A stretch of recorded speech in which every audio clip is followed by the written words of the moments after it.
Curfew শিথিল করায় স্বাভাবিক হচ্ছে জনজীবন, আতঙ্ক কাটিয়ে ফিরছে প্রাণচাঞ্চল্য, অফিস আদালত ব্যাংক পাড়ায় ভিড়। অফিসটা খুলেছে, আশা করি নতুনভাবে নতুন উদ্যমে আমরা কাজগুলো শুরু করতে পারবো। আমাদের চরম ভোগান্তি হয়েছে, আমরা আর্থিক সংকটে ছিলাম। ব্যাংক খোলার সাথে সাথে আমি ব্যাংকের লাইনে দাঁড়াইছি। পরিস্থিতি নিয়ন্ত্রণে এলে এই কারফিউ প্রত্যাহার জানালেন স্বরাষ্ট্রমন্ত্রী। শিক্ষা প্রতিষ্ঠান খোলার মতো পরিবেশ হয়নি জানালেন শিক্ষামন্ত্রী। আন্দোলনে হতাহতের সংখ্যা গোপন করছে সরকার, অভিযোগ বিএনপির। আক্রান্ত হলে ছাড় দেবে না আওয়ামী লীগ বললেন কাদের।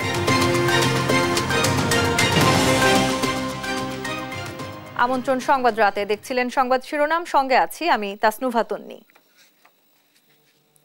টানা 4 দিন কারফিউয়ের পর স্বরূপে ফিরতে শুরু করেছে রাজধানী ঢাকা। অফিস আদালত খোলায় কর্মস্থলে যেতে সড়কে চাপ বাড়ে যানবাহনের, তবে ব্যক্তিগত গাড়ি ও গণপরিবহন চাপ বাড়ায় সড়ক জুড়ে সৃষ্টি হয় তীব্র যানজট। এতে ভোগান্তিতে পড়েন অনেকে।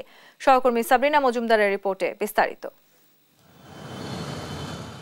টানা 5 দিন ধরে রাজধানী ঢাকা ফাঁকা থাকলেও এখন এই নগরী ফিরতে শুরু করেছে আপন রূপে। সড়ক জুড়ে গাড়ি, বাস আর অফিসগামী ও কর্মজীবী মানুষের পদচারণায় এখন অনেকটাই সরব। সকাল 10টা থেকে কারফিউ শিথিল করার কথা থাকলেও ঘর থেকে এদিন আগেভাগে বেরিয়ে পড়েন অফিসগামী মানুষ। অফিসে যাচ্ছি আর ভোগান্তি হচ্ছে যে টানা 3 দিন সাধারণ ছুটির পর আজকে একটা জাম আছে, সেই জামটাই মেইন ভোগান্তি আর কি, প্লাস ভেহিকেলের একটু প্রবলেম আছে আর কি। না, আমাদের অফিস ট্রান্সপোর্ট ছিল, জ্যামে আটকানোর ফলে আমরা হেঁটে অফিসে যাচ্ছি। এখন অফিস টাইম আমাদের যেটা ছিল 10টা, তো অফিস টাইম আমরা অলরেডি ফেল করে ফেলছি আর কি। এতদিন যারা ঘরবন্দি ছিল তারা সেখান থেকে মুক্তি পাচ্ছে। মানুষ এটা চাচ্ছিল যে এটা সমাধান আসুক, সবাই রাস্তায় পথে চলুক, অফিসে যাক। টানা 4 দিন কারফিউয়ের পর অফিস আদালত খোলায় ব্যক্তিগত গাড়ির চাপে সড়কে সৃষ্টি হয় তীব্র যানজট। এতে ভোগান্তিতে পড়েন অফিসগামী যাত্রীরা। তবে সড়কে মানুষ বাড়ায় জীবিকার পথ খুলেছে নিম্ন আয়ের মানুষের। হকার ও রাস্তার পাশের দোকানগুলোতে বিক্রি বাড়ায় হাসি ফিরছে তাদের মুখে। সব স্বাভাবিক হয়ে ঢাকা ফিরবে আগের রূপে, এমন প্রত্যাশা নগরবাসীর। সাবরিনা মজুমদার, দেশ টিভি, ঢাকা। চলমান কারফিউ আইনশৃঙ্খলা বাহিনীর তৎপরতায় স্বরূপে ফিরেছে রাজধানী। নগরী জুড়ে টহল ও তল্লাশি অব্যাহত রাখে সেনাবাহিনী, বিজিবি সহ বিভিন্ন বাহিনী। এ নিয়ে বিস্তারিত জানাতে স্টুডিওতে যুক্ত হয়েছেন সহকর্মী শাহাদাত নিশাদ। নিশাদ, স্বাগত জানাচ্ছি আপনাকে স্টুডিওতে। কারফিউ শিথিলের সময় বেড়েছে, জনসাধারণের মাঝেও নিশ্চয়ই স্বস্তি ফিরেছে কিনা, কি দেখেছেন আপনি? জি, যেমনটি বলেছেন, আসলে কারফিউর কারণে এতদিন কিন্তু আমরা দেখেছি রাজধানীতে এক ধরনের সহিংসতার যে রূপ, সে রূপ থেকে কিন্তু পরবর্তীতে মানুষ স্বস্তির রূপে ফিরেছে যখনই সেনাবাহিনী মোতায়েন হয় এবং কারফিউ জারি হয়। সেক্ষেত্রে আমরা দেখেছি নগরীতে একেবারেই ঠান্ডা পরিবেশ বিরাজ করেছিল, কিন্তু আজ থেকে আমরা নগরীর রূপ আগের রূপে দেখতে পেরেছি এবং সাধারণ মানুষের মধ্যে যে একটা ভোগান্তি, একেবারে একটা ভয়, সে ভয় থেকে মানুষ অনেকটা জয় করে মনে হয় মাঠে নেমেছে এমন এক অবস্থা। এবং সাধারণ মানুষ তাদের যে জীবনযাত্রা, সেই জীবনযাত্রা তারা নতুনভাবে শুরু করেছে। আমরা দেখেছি মতিঝিল, ব্যাংকপাড়া খুবই সরব ছিল। শুধু তাই নয়, সড়কেও কিন্তু এক ধরনের যানজটও আমরা লক্ষ্য করেছি। এবং সেই সাথে যদি একটু আইন শৃঙ্খলা বাহিনীর পরিস্থিতি আমরা একটু জানানোর চেষ্টা করি, আমরা দেখেছি অন্যান্য দিনের মতো সেনাবাহিনীর যে অবস্থান, সে অবস্থান কিন্তু বজায় ছিল। কারফিউ শিথিল অবস্থায় কিন্তু অন্যান্য যে বাহিনী, যেমন বিশেষ করে বিজিবি, পুলিশ সদস্যরা, তারা কিন্তু আমরা দেখেছি গুরুত্বপূর্ণ যে সড়কগুলো ছিল সেখানে কিন্তু তাদের সরব উপস্থিতি ছিল এবং তারা তল্লাশির মাধ্যমে কিন্তু সাধারণ মানুষের যে জীবনযাত্রার ক্ষেত্রে নির্বিঘ্নে যাতায়াতের ক্ষেত্রে তারা ভূমিকা রেখেছে। এবং এই ক্ষেত্রে আমরা আজ পর্যন্ত, বিশেষ করে গতকালকেও আমরা রাজধানীতে কোনো ধরনের কোনো সহিংসতার কোনো আভাসও পাইনি এবং আজকেও কোনো ধরনের নাশকতার চেষ্টাকালেও কিন্তু এটা করতে পারেনি এবং এই পরিস্থিতি আমরা দেখেছি। সকাল থেকে আমরা দেখেছি যে নগর পরিবহনের পাশাপাশি দূরপাল্লার বাসও চলাচল করেছে। এই বিষয়ে আসলে আপনার জনসাধারণের সাথে কথা হয়েছে কিনা, তারা কি বলছেন? প্রথমত হচ্ছে, এতদিন যখন এই অবস্থা ছিল তখন কিন্তু কারফিউ চলাকালীন অবস্থা আমরা দেখেছি দূরপাল্লা বাসগুলো কিন্তু চলাচল করেনি এবং নগরীর মধ্যেও বাস চলাচল করেনি। তো সেক্ষেত্রে আজ থেকে দূরপাল্লার যে বাসগুলো সেগুলো কিন্তু ছেড়েছে এবং একই সাথে আমরা সেখানকার যে বাস কাউন্টারগুলো রয়েছে তাদের সাথে কথা বলেছি। তারা যে বিষয়টি জানিয়েছে, এতদিন ধরে যে মানুষ গ্রামে ফিরতে পারেনি বা গ্রাম থেকে মানুষ শহরে আসতে পারেনি, সেই জিনিসটা কিন্তু দূর হয়েছে। এখন কিন্তু সাধারণ মানুষ খুব নির্বিঘ্নে তারা বাড়ি যেতে পারছে এবং সাধারণ মানুষের যে কথা বেশি ছিল যে এতদিন আতঙ্কের কারণে তারা বাসা থেকে থেকে বের হতে পারেনি বা আসতে পারেনি, সেই জনমনে সে আতঙ্কটা যখনই দূর হয়েছে সেক্ষেত্রে কিন্তু তারা একটা ভরসার জায়গা থেকে আজকে তারা বের হয়েছে এবং সেক্ষেত্রে তারা তাদের যাত্রা করেছে। এবং একই সাথে যদি এই ঘটনাগুলোকে কেন্দ্র করে আমরা দেখেছি আজকেও ডিএমপি প্রায় 800-র অধিক গ্রেপ্তার করেছে। অর্থাৎ এই ক্ষেত্রে নাশকতার পূর্ব পরিকল্পনা যদি থেকে থাকে সেক্ষেত্রে কিন্তু তারাও এক ধরনের অবস্থান সরব লক্ষ্য করা যাচ্ছে। এবং সারা দেশে এই 3 দিনে প্রায় 3000-এর অধিক গ্রেফতার হয়েছে। অর্থাৎ এই তুলনায় আমরা দেখতে পাচ্ছি যে আসলে যারা এই নাশকতার সাথে জড়িত তারাও এক ধরনের ভয়ে পালাচ্ছে এবং সেক্ষেত্রে নগরের যে স্বস্তি সেই স্বস্তিও ফিরে পাচ্ছে, যার কারণে মানুষ খুব সহজে খুব সুন্দরভাবে কিন্তু আগের রূপে তারা যাতায়াত করতে পারছে। অর্থাৎ যে স্বস্তি আসলে জনসাধারণের মাঝে আমরা প্রত্যাশা করছিলাম সেই স্বস্তি ফিরতে শুরু করেছে। নিশাত, আপনাকে অসংখ্য ধন্যবাদ আমাদের সাথে যুক্ত হওয়ার জন্য। দর্শক, চলমান কারফিউ নিয়ে আলোচনা করতে আমাদের সাথে স্টুডিওতে যুক্ত হয়েছিলেন সহকর্মী শাহাদাত নিশাদ। নাশকতাকারীদের সর্বশক্তি দিয়ে চিহ্নিত করে আইনের আওতায় আনা হবে বলে জানিয়েছেন স্বরাষ্ট্রমন্ত্রী আসাদুজ্জামান খান কামাল। দুপুরে সচিবালয়ে সহিংসতায় নিহত আইন শৃঙ্খলা রক্ষাকারী বাহিনীর 4 সদস্যের স্বজনদের সঙ্গে সাক্ষাৎকালে তিনি বলেন, পরিস্থিতি নিয়ন্ত্রণে এলে কারফিউ তুলে নেওয়া হবে। জয় যাদবের রিপোর্ট। কোটা আন্দোলনকে কেন্দ্র করে গেল কয়েকদিনের সহিংসতায় নিহত 3 জন পুলিশ ও 1 জন আনসার সদস্যের স্বজনরা বুধবার দুপুরে সচিবালয়ে স্বরাষ্ট্রমন্ত্রী আসাদুজ্জামান খান কামালের সঙ্গে সাক্ষাৎ করেন। এ সময় সহিংসতার চিত্র তুলে ধরে স্বরাষ্ট্রমন্ত্রী বলেন, পুলিশের উপর যেভাবে জঙ্গি কায়দায় নৃশংসতা চালানো হয়েছে তা 4 দলীয় জোট আমলের কথা স্মরণ করিয়ে দেয়।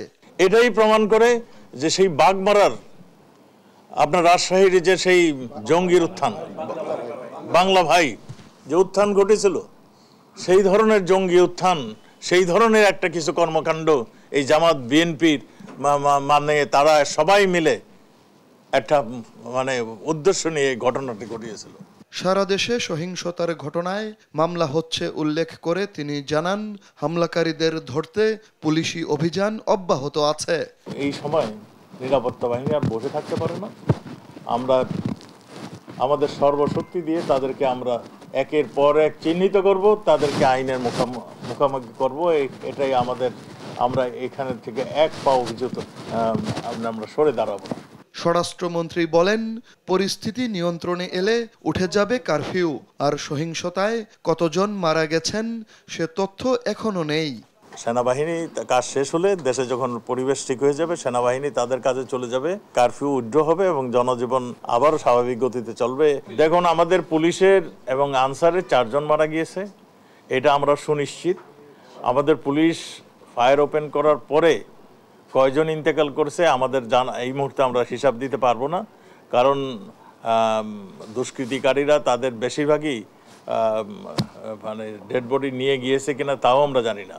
আমরা ডেড বডি কয়টা হয়েছিল তাও আমরা জানি না, কারণ আমাদের পুলিশের কাছে এইগুলি রিপোর্ট এরা করেনি। পরে নিহতদের স্বজনদের হাতে আর্থিক অনুদানের চেক তুলে দেন স্বরাষ্ট্রমন্ত্রী। আপনি নিশ্চিন্ত থাকেন। জয় যাদব, দেশ টিভি, ঢাকা। এখনো শিক্ষা প্রতিষ্ঠান খোলার মতো পরিস্থিতি হয়নি বলে জানিয়েছেন শিক্ষামন্ত্রী মহিবুল হাসান চৌধুরী। দুপুরে সচিবালয়ে স্বরাষ্ট্রমন্ত্রীর সঙ্গে বৈঠক শেষে তিনি বলেন, এখন অগ্রাধিকার এইচএসসি পরীক্ষা সম্পূর্ণ করা। মন্ত্রী বলেন, আলটিমেটাম দেওয়ার পর যখন সহিংসতা হয় তখন আলটিমেটামের উদ্দেশ্য নিয়েও প্রশ্ন ওঠে। জয় যাদবের আরও একটি রিপোর্ট। বুধবার দুপুরে সচিবালয়ে স্বরাষ্ট্রমন্ত্রীর সঙ্গে বৈঠক করেন আইনমন্ত্রী, শিক্ষামন্ত্রী ও তথ্য প্রতিমন্ত্রী। ঘণ্টা দেড়েকের বৈঠক শেষে শিক্ষামন্ত্রী বলেন, শিক্ষার্থীদের নিরাপত্তাকে প্রাধান্য দিচ্ছে সরকার। প্রতিনিয়ত পরিস্থিতি পর্যালোচনা করা হচ্ছে। স্বাভাবিক না হওয়া পর্যন্ত খুলবে না শিক্ষা প্রতিষ্ঠান। এইচএসসি পরীক্ষা সম্পন্ন করাই অগ্রাধিকার বলে জানান তিনি। এখন আমাদের প্রথম যেটা অগ্রাধিকার সেটা হচ্ছে উচ্চ মাধ্যমিক পরীক্ষার যে প্রক্রিয়াটা, সেটাকে যাতে করে আমরা চাই যে সেটা পুনরায় আবার যাতে করে শুরু করা যেতে পারে উচ্চ মাধ্যমিক, সেটা সেই পরিস্থিতি এখন পর্যবেক্ষণ করা হচ্ছে। শিক্ষা প্রতিষ্ঠানের বিষয়ে তো আসলে আমরা শিক্ষার্থীদের শতভাগ নিরাপত্তা নিশ্চিত করা ছাড়া সেটা আসলে খোলার কথাটা এর মধ্যে বিবেচনা করতে পারছি না। উচ্চশিক্ষা প্রতিষ্ঠান যেগুলো আছে সেগুলোর জন্য আলাদাভাবে ভাবতে হবে, কোন প্রক্রিয়ায় কিভাবে শান্তিপূর্ণ সহাবস্থানের কথা বলা হচ্ছে, নিরাপত্তার কথা বলা হচ্ছে, সেগুলো তো আগে নিশ্চিত করতে হবে। এখন তাড়াহুড়ো করে খুলে দিয়ে আবারও অরাজকতা করাটা সেটা যেমনি করে আমরা চাচ্ছি না কেউই। শিক্ষার্থীদের আলটিমেটাম প্রসঙ্গে মন্ত্রী বলেন, আলটিমেটামের পর সহিংসতা হলে এর উদ্দেশ্য নিয়ে প্রশ্ন থেকে যায়। দেখুন, এই ধরনের আলটিমেটাম দিয়ে যাতে করে পরিস্থিতিকে অস্থিতিশীল করতে কেউ না পারে, আমরা সেটা অনুরোধ করব। এখন যারা আলটিমেটাম দেয়, আলটিমেটামের পরে যখন হত্যাযজ্ঞ হয়, নরহত্যা হয়, গলা কেটে দেওয়ার মতন কাজ হয়, রক কেটে দেওয়ার মতো কাজ হয়, জ্বালিয়ে পুড়িয়ে ছারখার করে দেওয়ার কাজ হয়, তখন আলটিমেটাম যারা দিচ্ছেন তাদের কাছে তো আমাদের সবার প্রশ্ন থাকবে যে আসলে সেই আলটিমেটামগুলোর উদ্দেশ্য কি এটি। এদিকে এক বার্তায় প্রাথমিক বিদ্যালয়গুলো অনির্দিষ্টকালের জন্য বন্ধ ঘোষণা করা হয়েছে। জয় যাদব, দেশ টিভি, ঢাকা। দেশ ও দেশের অর্জন যখন আক্রান্ত হয় তখন আওয়ামী লীগ নীরব থাকতে পারে না বলে মন্তব্য করেছেন দলটির সাধারণ সম্পাদক ওবায়দুল কাদের। সন্ত্রাসের বিরুদ্ধে নেতাকর্মীদের ঐক্যবদ্ধ হওয়ার আহ্বানও জানান তিনি। আর দলের প্রেসিডিয়াম সদস্য জাহাঙ্গীর কবির নানকের অভিযোগ, দেশের অভ্যন্তরীণ বিষয়ে হস্তক্ষেপের জন্য 185 দেশে বার্তা দিয়েছেন ডক্টর ইউনূস। তৌফিক মাহমুদ মুন্নার রিপোর্ট। দলীয় সভাপতি প্রধানমন্ত্রী শেখ হাসিনার নির্দেশে বিএনপি জামাতের হামলার ক্ষতিগ্রস্তদের মাঝে খাদ্য সামগ্রী বিতরণ করছে আওয়ামী লীগ। এরই ধারাবাহিকতায় মোহাম্মদপুর থানা আওয়ামী লীগের খাদ্য সামগ্রীর বিতরণে অংশ নেন দলের প্রেসিডিয়াম সদস্য জাহাঙ্গীর কবির নানক। আবারও দেশ নিয়ে ষড়যন্ত্র হচ্ছে উল্লেখ করে তিনি বলেন, ডক্টর ইউনূস বহির্বিশ্বে বার্তা দিচ্ছেন দেশের অভ্যন্তরীণ বিষয়ে হস্তক্ষেপের জন্য।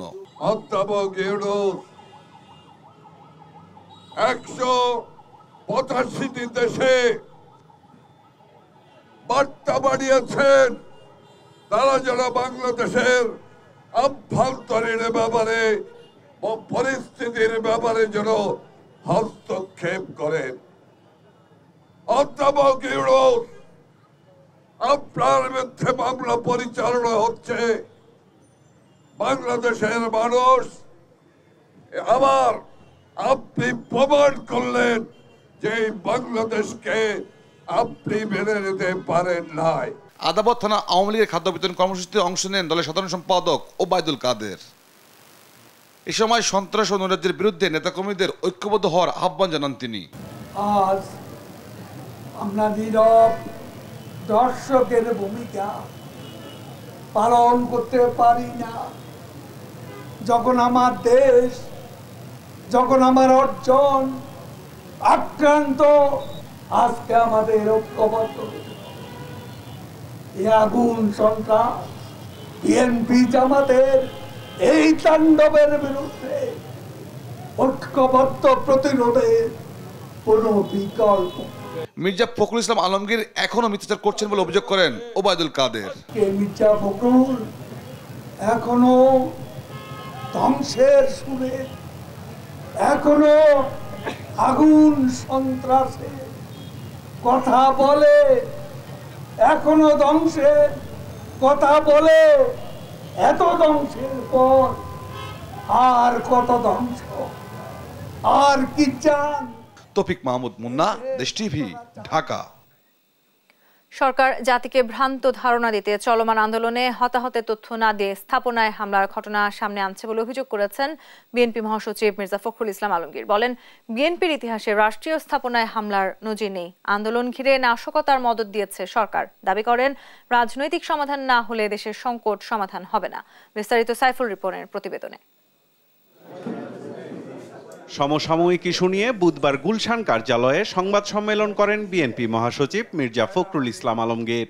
দাবি করেন, আলোচনার মাধ্যমে সমাধানের পথ থাকলেও ইচ্ছা করে কোটা আন্দোলনকে সহিংসতার দিকে ঠেলে দিয়েছে সরকার। নাশকতার মদত তো দিচ্ছেন তারা চাচ্ছেন যে এখানে একটা নাশকতা হোক, প্রবলেম হোক।